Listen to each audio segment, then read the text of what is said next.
कर्म लौट कर आते हैं। उत्तर प्रदेश के एक छोटे से गांव रामपुर में मोहन नाम का एक किसान रहता था। वह मेहनती तो था, लेकिन उसके भीतर एक बड़ी कमी थी। वह हमेशा अपने फ़ायदे के बारे में सोचता था।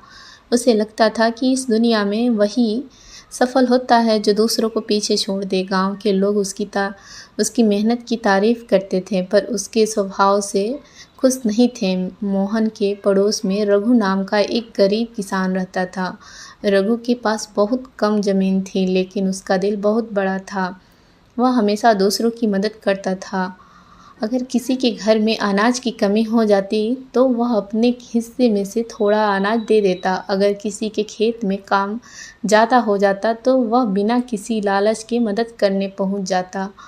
एक साल गांव में भयंकर सूखा पड़ गया।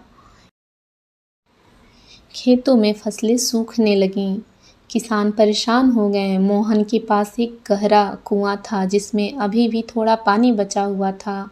गांव वालों ने उससे कहा, मोहन, हमें थोड़ा पानी दे दो ताकि हमारी फसल बच जाए। लेकिन मोहन ने साफ मना कर दिया, यह मेरा कुआं है, मैंने इसे अपने पैसों से बनवाया है, मैं किसी को पानी नहीं दूंगा। उसने कठोर स्वर में कहा। गांव वाले निराश होकर लौट गए। रघु ने भी उसे विनती की, लेकिन मोहन का दिल नहीं पसजा। कुछ दिनों बाद रघु की पूरी फसल सूख गई। उसके परिवार के सामने भूखों मरने की नौबत आ गई। फिर भी उसने किसी को दोष नहीं दिया। वह मजदूरी करने लगा और जैसे तैसे अपने परिवार का पालन पोषण करने लगा। समय बीतता गया। पहले वर्ष अच्छी वर्षा हुई, खेतों में हरियाली लौट आई, मोहन की फसल भी खूब हुई। वह बहुत खुश था। उसने सोचा कि अब वह गांव का सबसे अमीर आदमी बन जाएगा। लेकिन एक रात उसके गोदाम में आग लग गई।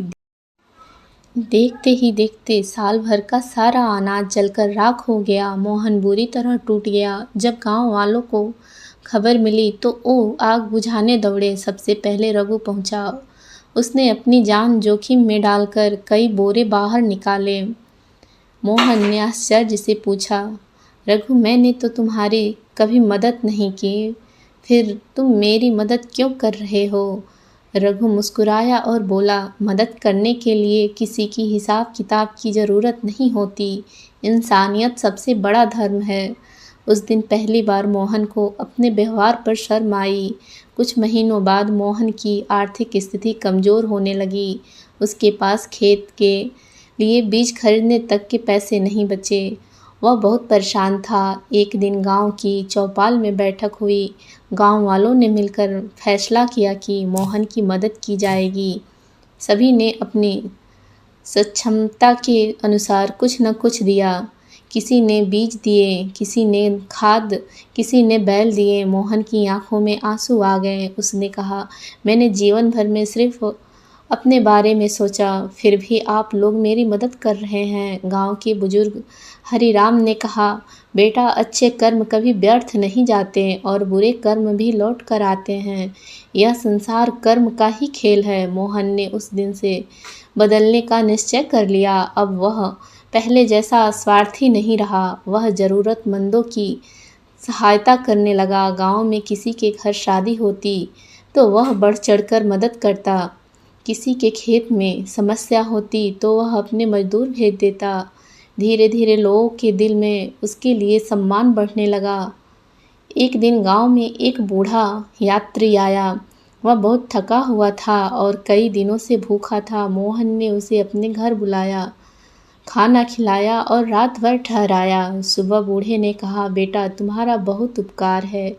मोहन मुस्कुराया और बोला, मैंने कोई उपकार नहीं किया, यह तो मेरा कर्तव्य था। बूढ़ा प्रसन्न होकर चला गया। कुछ महीनों बाद जिले में एक बड़ी कृषि योजना शुरू हुई। सरकार ऐसे किसानों को सहायता दे रही थी जो ईमानदार और समाज सेवी हों। योजना के अधिकारियों ने गांव में आकर जानकारी ली। उन्होंने लोगों से पूछा कि सबसे भरोसेमंद किसान कौन है। सभी ने एक स्वर में मोहन का नाम लिया। मोहन को योजना के तहत नई मशीनें, उन्नत बीज और आर्थिक सहायता मिली। उसकी खेती पहले से कहीं अधिक सफल हो गई।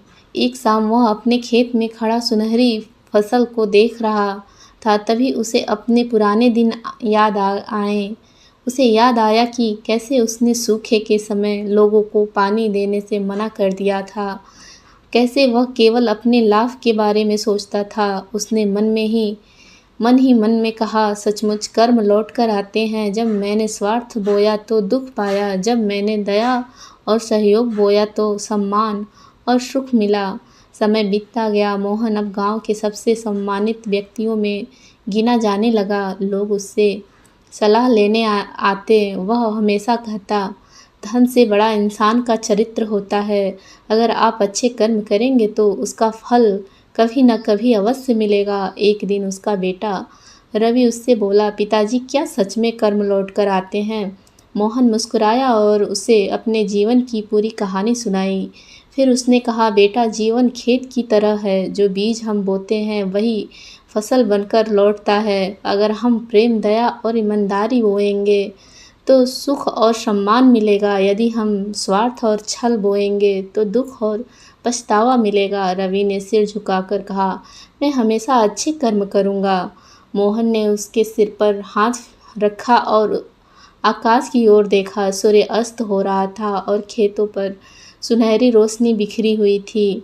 उस क्षण उसे महसूस हुआ कि जीवन का सबसे बड़ा सत्य यही है, मनुष्य अपने कर्मों से ही अपना भविष्य बनाता है। अच्छे कर्म देर से सही, लेकिन फल अवश्य देते हैं, और बुरे कर्म भी किसी न किसी रूप में लौट कर आते हैं। इसलिए कहा जाता है, कर्म लौट कर आते हैं। जो हम दुनिया को देते हैं वही किसी न किसी रूप में हमारे पास वापस आता है।